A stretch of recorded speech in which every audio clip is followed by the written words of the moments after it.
Hi, this is Rick Kelly at Fuel Cycle, and you're listening to Finding the Edge. Hello, everyone, and welcome back to another podcast with Fuel Cycle. This is Finding the Edge, and I'm your host, Rick Kelly. And I'm here today with Bill Bloom, who's the CEO and founder of Fast Focus.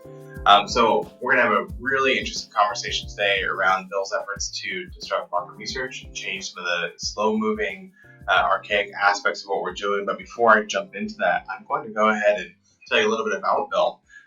He is actually one of the most prolific and diverse company founders I've met in a while. So he's over the past 20 years, he's really established himself as a proven innovator and business builder, often disrupting other long-established industries, driving growth and profitability through innovation and operational and creative excellence. So, number of different things that you've done, Bill. So let's see. You created award-winning 3D digital games for Disney in conjunction with Robin Williams. Is that right? Yeah, that's where I got my start, was in the gaming industry. And one of my first projects was with Disney. And what happened back in the mid-90s when I was starting my career was I invented a digital game. And in those days, kind of like a lot of industries are now, there was a lot of disruption. So we built a game for Time Warner called Jumpland Jam, which was an animated game for kids. Disney saw it and said, we want to make one of those. And like Disney does, they can just make whatever they want by buying talent. And so we created an Aladdin game, which essentially was a 3D game for kids.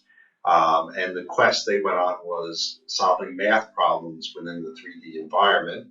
And part of that, which was very exciting, was I met the cast from Aladdin who recorded the voices. So Robin, I spent 8 hours in the studio with Robin Williams recording from the scripts that myself and others wrote. And I'd say at the end of that 8 hours, he probably used about 10% of the script and invented his own script. It was an amazing experience. Really? Yeah. 90% invented. That's really incredible. Yes. Just to give you an idea, he had 1,000 lines and other voice recordings. We also worked with the stars, of Aladdin. They did about 300 lines in a day. Mm-hmm. He took our 1,000 lines and did 3 different voices for each in a day. So he did about 3,000 takes, all mostly improvised. That's really incredible. Yeah. I don't know if I read 300 lines in a day, so that's very impressive. Yeah. Cool. Well, that's really interesting. And so you, if I remember this all correctly, you did this work with Disney and gaming. Then you developed the first digital brand for Unilever. Yeah. From there, when I was done with Disney, I did 3 products for Disney, and this thing called the internet was booming, which I've heard of it. Yeah, some of your audience will be aware of this. And my boss from Disney went to an agency called agency.com, Mm-hmm. which was growing in leaps and bounds, and they were looking for people to head up groups who understood marketing and understood product development. It was very nascent at the time. And I moved back to New York and joined agency.com and launched the first websites for Unilever, Colgate, Sprint, Sirius Radio, Bank of America, and was involved with Coca-Cola and Pepsi that were sort of arguing that they both wanted to be part of the agency. Mm-hmm. And they made some concessions, so we took both of them. Excellent. So I learned a lot about the internet, e-commerce, digital marketing in the early 2000s, and that was my next step after Disney. Gotcha. And then you did something with the FBI and like deep learning. Do you mind sharing a little bit about that? Yeah. So we're moving from Robin Williams and Disney to Colgate and Unilever on the web, and my next stop in my career was, as the agency thing was changing, I wanted to get into software as a solution, and I worked with a company that ended up doing talent recruiting for the FBI digitally. And we built out an application for the FBI, spent 2 years, not exclusively, they weren't my only client, but I had access to their building, I had secret clearance, and there's a problem we were solving for the FBI was how to take the missions or the different problems they were trying to solve, which could have been as exciting as Russian spies could have been one. And at the time, the big thing was financial fraud, manipulation of banks. So how did they figure out what talent they had and apply it to missions much quicker? Oh, interesting. So we built a solution that looked at all the attributes of their agents. And a lot of their agents aren't like James Bond agents. Right, they're like accountants and lawyers and things like that. There were a lot of accountants looking online or looking at transactions and figure out what the manipulation was.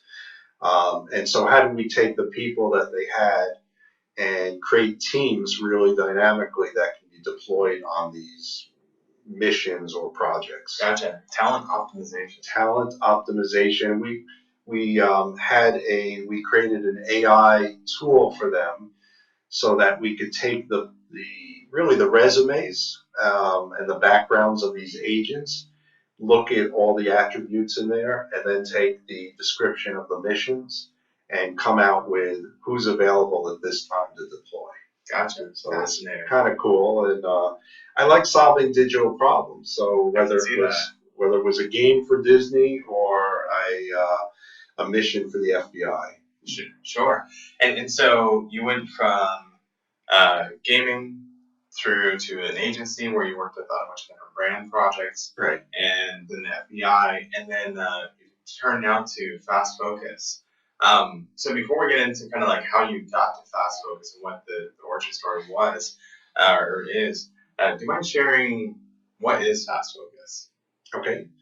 Well, I'll start with the problem we were trying to solve. My last job, which was creating solutions not only for the FBI, but creating talent management SaaS solutions for United Technologies and other big companies of all types. We were innovating all the time. So what's consistent through my background is innovation and creating digital products. We used, certainly starting with Disney, we used a lot of market research. Disney is probably the best company I've ever been involved with in terms of market research. But throughout my career, there's always been some market research applied to the products. Over the past few years, we really slowed down on using market research because market research was too slow to help us. We were trying to get new versions of digital products out in weeks. We didn't have any tools at hand to be able to reach out to hundreds of potential customers or partners and see what they thought. Yeah, it's a common story, right? And so what's your unique take on solving that problem? Well, we being a product innovator, this was getting really frustrating for me. And the company I was with didn't really want to solve that problem because they were in a different business. So I started thinking about how do you do this? How do you get really actionable customer insights in a day or two and apply it to questions that you have? And so I looked at a lot of different types of technology out there. And what I found was that prediction markets. I had read the book Wisdom of the Crowd already, and I found that really interesting, and it makes sense. I'll take a small detour. My grandfather, who had a cosmetic company, used to always tell me how he went out to customers, and in those days he basically had a product and put it in front of 10 customers, and he took their feedback. And I thought, how do you do that at scale really fast and still have some intimacy? So I found that predictive markets were really great tools. They were used already by Google and Best Buy and Ford and other big companies who had spent millions of dollars to build their own prediction markets. But there was really nothing out there commercially that was viable that I saw was a good option. So I said, let me figure out how to build one. And our goal was to make it gamified and fun and as simple as possible. And why does that matter? It matters a great deal. One is millennials, who are the majority of who customers are now. They don't take to surveys and other traditional methods as much as their predecessors. They're constantly on their phone, and they like to be entertained. So you really have to make it short and sweet and fun. So that was our driving guiding principles for this, and that's what Fast Focus is a way to get wisdom of the crowd using a virtual currency so that you feel that you're sort of in a commercial buying experience that you'll be rewarded for, and then also ask people what they think and why they invested a certain way. So the goal was to do all this in about a 2 to 3 minute session that was engaging and fun. And so far, we see evidence that we've accomplished that because 90% of the people who start our studies complete them. Yeah, that's pretty good compared to like a lot of commercial kind of completion rates, right? Yeah, it's great, and we can complete a study in 24 hours. Oh, it's like full end-to-end project, 24 hours. Takes 15 minutes to set up, and once you get it out to your participants, we're finding that we can complete it either the same day or by the next morning. And why that's important is a lot of our customers want to iterate. They want to figure out, well, we have a set of 15 different potential solutions for this problem. I like to use ice cream. We have 15 new ice cream ideas. We don't know which one to choose. And then they iterate on that. They say, oh, these 6 look like they have the most potential. Let's run another study, taking those 6 and perhaps one more. And you can iterate through 3 different studies in 3 days. And that's what a lot of people, it's very agile, and that's what a lot of our clients are looking for. Gotcha. So looking to do a lot of things faster. So it sounds like a lot of the work they do is focused around like product development type work. What other use cases exist for it? Are you doing things with like usability testing or ads, or what does that look like? Yeah, there's a lot of use cases for this. Of course, there's different products, so they might range from what flavor ice cream. We've done other dessert foods comparisons. We've also done for a major bank, which of these mobile applications will our customers be most interested in. So it's across CPG, financial services. That's the product side. We've also done packaging, as simple as, I won't name clients here, but a tissue box. We have 12 different designs for our new tissue box. Which one resonates with the customers the best? Yeah. And that I thought would be the least interesting product or packaging. It was actually a really interesting study because these were 12 boxes that I could no way pick which the winner was. Sometimes if you have a favorite ice cream flavor, you say that one's going to kill it. 1 out of the 12 knocked the others out. Like it got 80% of the votes. Oh, fascinating. So interesting. Huh? It was no idea why. That's a good plug for the necessity of research and insights, right? If you can't pick among 12 and then 1 is a clear winner. Yeah. Very interesting. So packaging, messaging. We've done subway campaigns in New York for a certain product where they had 12 different posters they wanted to put in the subway, and that was 4 iterations. The first was, here's 12 different posters with 12 different messages, and then it was, here's 1 image with 12 different messages, and then it was, here's 12 images with 1 message. So we did all variations in sequence with the same group of participants, and we took all that data and correlated it down to which poster and which message. So it could be visual only, it could be messaging, or it could be a combination of both. So that's sort of messaging and packaging and product. But anytime you have ideas that are competing, whatever they are, ad campaigns, packaging, etc., this is a useful tool for those. Yeah, interesting. You sound like a big dessert guy. Like, do you like ice cream? Love ice cream. What's your favorite flavor of ice cream? I like traditional Rocky Road ice cream with real marshmallow. With real marshmallows. I mean, semi-real marshmallows. There's no real marshmallows, but old-time marshmallows. Fair enough. Yeah. Yeah, I like ice cream. No other desserts that much. Apple pie, maybe. Oh, that's a good one. I'm a chocolate chip cookie dough ice cream person myself, so. This, the ice cream study was real, and I use it as a great example because we were picking for a big ice cream manufacturer different flavors, and in this study I could totally predict. Like there was lemon ginger ice cream totally tanked. Oh, really? And there were a few others that I just was like, you're not going to do green ginger ice cream, which is nice in certain occasions, versus chocolate chip cookie dough. There's not a chance. Well, maybe if you need to settle your stomach, you can have some ginger ice cream or something like that. Right. So, right. Yeah. It got some votes. Yeah. So switching gears a little bit here. I'm really curious, just because your background, your career so far, you haven't been in market research specifically. You've worked with a bunch of insights professionals, of course.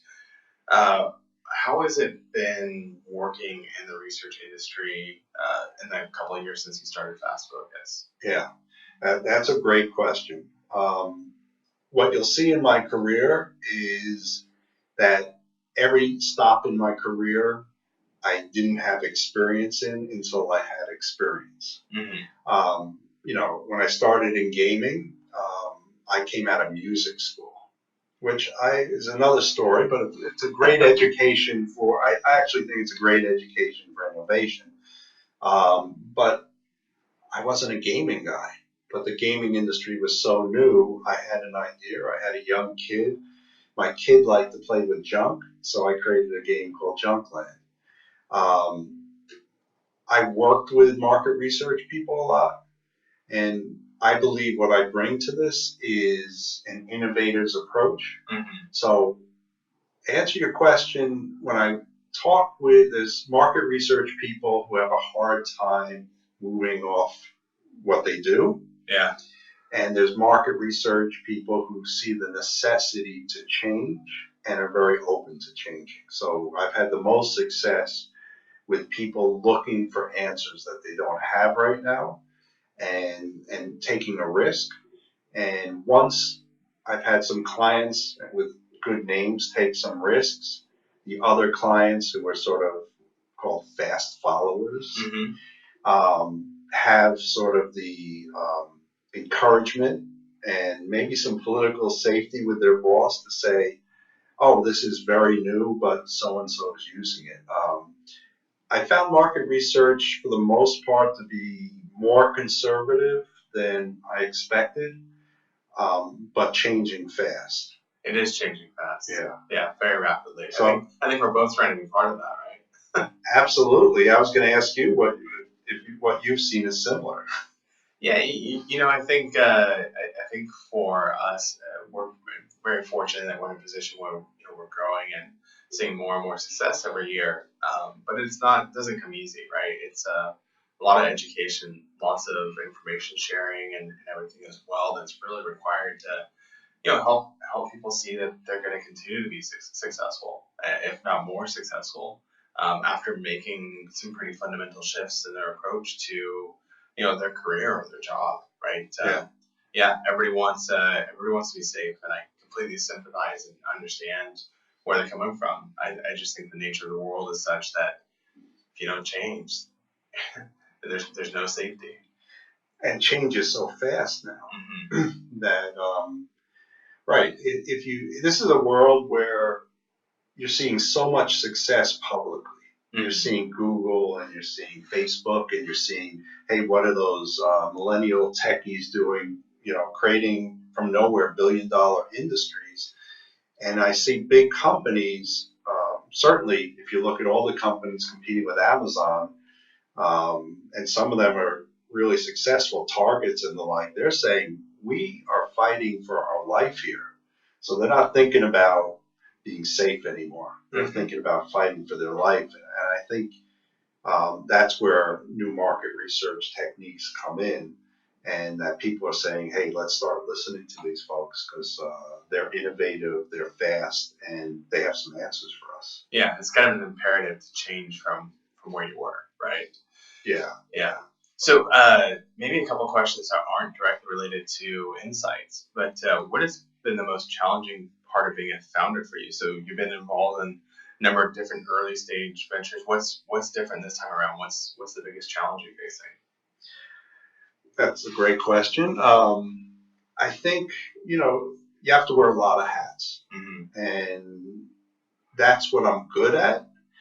And I love wearing a lot of hats, but at the same time, things are moving so fast. And my challenges are you have to focus on the product, you have to focus on your own customers and clients, you have to figure out, the market research industry, you have to early on raise money to build and secure your feature. So it's really the multitasking of all that. And thankfully, we're over that initial hump of what are we building and where are we going to get traction. That's to be a founder, you have to relentlessly listen to the market, which is interesting when you're founding a market research company. You have to every day say, am I listening to the best advice I can get, and am I moving my product towards what's most viable for the marketplace? And I'd say that's both challenging and really rewarding.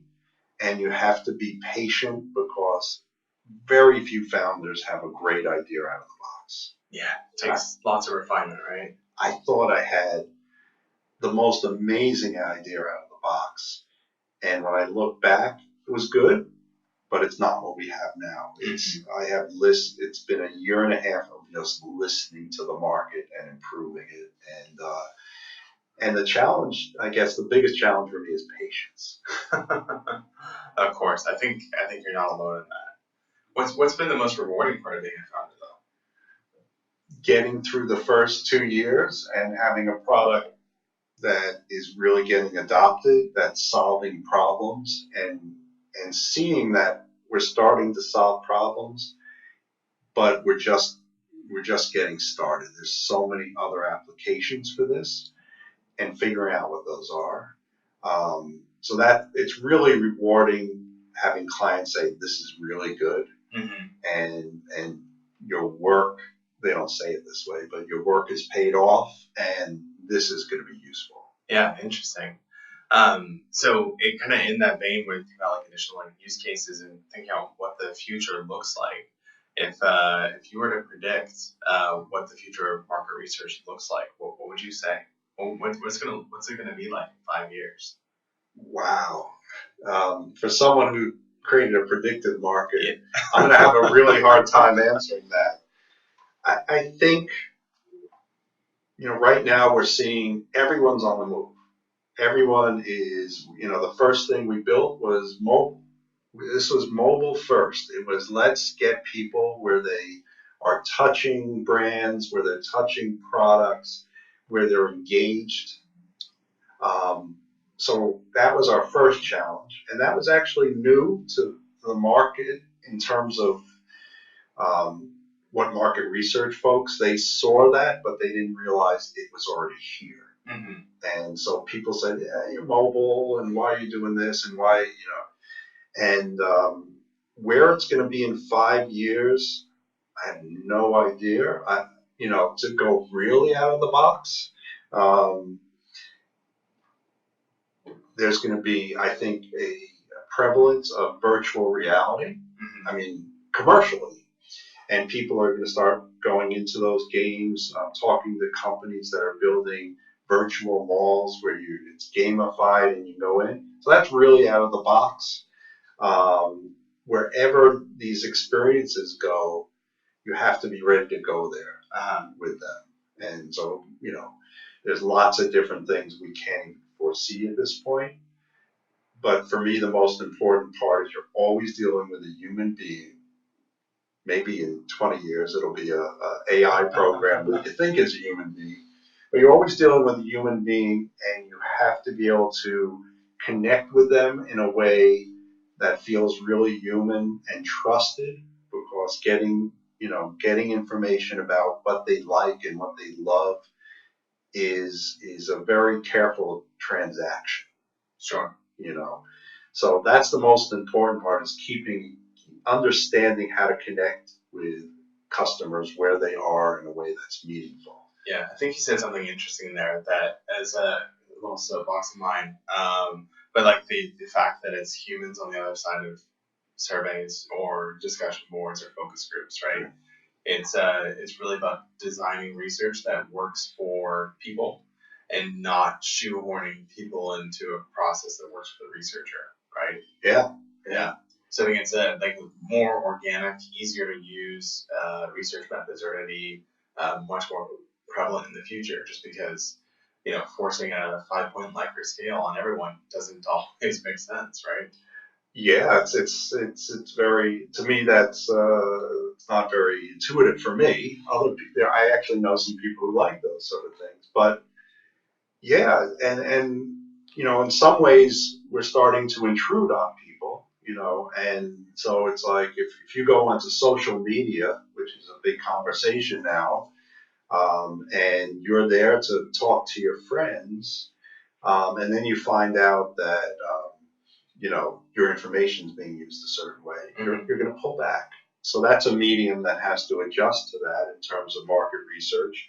And there's going to be other new mediums that have to have that balance of deep connection and trust. And so we're already facing that with making sure that we're secure, that the information we collect, can't be obtained by anyone who shouldn't have it. And that's a big part of doing business these days. It's fundamental, right? Yeah. It's going to hygiene requirements. You have to have the privacy and security built in. Yep, definitely. Yeah, very, very interesting. Well, thanks for sharing your predictions. My almost non-predictions, but Yeah. That's good though. So if I am a researcher at a big company and I've been poking around prediction markets, not sure what to do, but I know fast focus. Where should I start with educating like my stakeholders about prediction markets? well, I found that there's a few touch points. Everyone knows about Wisdom of the Crowd. I mean, most people have heard of that book. And if they haven't, it was a very popular book. And there's some great stories in that book itself. One of the classic stories is the jelly bean story. So this is what I sometimes tell my prospects and my clients is, the story was turn of the century, 1900 at the fair. You go in and you're asked, win a prize if you predict how many jelly beans are in this jar. And they actually did some studies on this and found out if you took 1,000 people guessing how many jelly beans are in the jar, if you look at the top of the curve, you will see that the average of the mean have predicted within one jelly bean how many are in the jar. And, it's quite incredible science that if you ask 1,000 people to guess a jar of jelly beans with maybe 1,000 jelly beans, that the consensus will get very close. Sure. And that book had a number of stories like that, and so election stories and things like that too, right? There was the Iowa market, which was all about elections, which was a prediction market. So they would post, who's going to win the Senate campaign or the presidential campaign, and these were betting markets. So you would bet $1 for this person or $1 against or for this other person, and those were very accurate. Now, those had some problems in the U.S. because of betting, so that was a problem. That's why we go to like Ireland and the UK and everything. Still right? very big over there. So betting is very accurate, and if you look at things like horse races. When you're at the Kentucky Derby and you basically have data scientists picking the odds that the horse is going to win so the track can make money. So they look at all the bets, and wherever the bets go has the lowest odds. Meaning you're going to get the least return because they want to make money. Very accurate. But that's all betting. So I started looking at non-betting, and that's when I saw Google and Best Buy and these big companies. Whenever you see Google, you're like, oh, there's investing. They have a lot of data, right? A lot of data, and still they had internal prediction markets for their products. So that kind of led me down that path and led me to where I am. Gotcha. Did I answer your question? Yeah, I think you did. I think we're good. Well, awesome. I mean, so this conversation has been so helpful. Like, I love learning more about the backstory behind Fast Focus, of course. Fuel Cycle and Fast Focus have partnered together. Fast Focus is available on the Fuel Cycle Exchange. It's very exciting. A couple questions to kind of wrap things up. Sure. So, if I'm looking for you or Fast Focus online, where can I find you? We'll soon be on the Fuel Cycle platform, and fastfocus.io is our website. Fastfocus.io. Fastfocus.io. Got it. Yeah. And finally, you're a pretty well-traveled person. What's your favorite city to visit? Favorite city? Well, in the U.S., I like Los Angeles and San Francisco and Nashville. I'm from New York, so I'm not going to say New York, but it's a great city. And I love cities in Italy. Venice and Milan are two of my favorite. Florence, art history. And Jerusalem is a very cool city. Yeah. Because everything is 5,000 years old. So that's a really interesting place. Incredible history, yeah. Yeah. So say I haven't spent a ton of time in Nashville. Say I'm in Nashville for an evening, and I can pick one restaurant or bar to go to. Where's a must go for you? Well, there's actually a tiny little restaurant outside Nashville, about 5 miles outside. I don't even remember the name, so I'll have to get back to you on there. But they have traditional sort of pulled pork and traditional South cuisine. Oh, excellent. But Grand Ole Opry is, and I'm not a country music fan, is unbelievable. Yeah, I'm sure. Well, you find the name of the restaurant. We'll put it in the show notes. And just to mention here too. So the first, let's say 3 people that email me at rkelly@fuelcycle.com, I'll send you a copy of The Wisdom of the Crowds, either digital or print version, whichever you prefer. So feel free to email me, and we'll send you off a copy of that too. But Bill, it's been a great conversation. Love hearing the backstory, and I wish you all the best of luck in the future. And it's great work that you guys are doing. Thanks for doing this, and I'm super excited about being on Fuel Cycle. You're a great partner. Excellent. Take care. Okay.